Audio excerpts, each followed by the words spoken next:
મારું નામ મહેબૂબ ઇસ્માઇલ પટેલ છે. હું કહાન ભરૂચથી આવું છું. નિરાલી હોસ્પિટલમાં ડૉક્ટર પરમાર સાહેબ પાસે આવ્યો છું. પહેલાં મારા વાઈફનું ની રિપ્લેસમેન્ટ માટે એમને પગના ઘૂંટણમાં ઘણી તકલીફ હતી, તો એમને ની રિપ્લેસમેન્ટ કરાવેલું છે. એ પહેલાં અમારા ઘરના ફેમિલી મેમ્બરમાંથી 2 જણાનું ડૉક્ટર પરમાર સાહેબ સાથે ઓપરેશન કરાવેલું. એ ઘણું સક્સેસફુલ રહ્યું.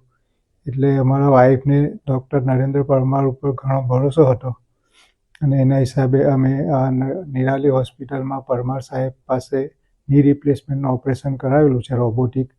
એ ઘણું સારું છે, કોઈ પણ તકલીફ નથી અને જેમને અત્યારે ચાલતા થઈ ગયા છે, થોડા ચાલે છે અને અમને ઘણો સારો એક્સપિરિયન્સ રહ્યો. હોસ્પિટલનો પણ ઘણો સારો એક્સપિરિયન્સ રહ્યો. હોસ્પિટલનો સ્ટાફ ઘણો ફ્રેન્ડલી છે અને ઘણું સારું છે અહીંયા. તો અમારો એક્સપિરિયન્સ ઓલ ઓવર બધી રીતે સારો રહ્યો. ડૉક્ટર સાથેનો પણ અને હોસ્પિટલના સ્ટાફ સાથેનો પણ એક્સપિરિયન્સ ઘણો સારો રહ્યો. Thank you.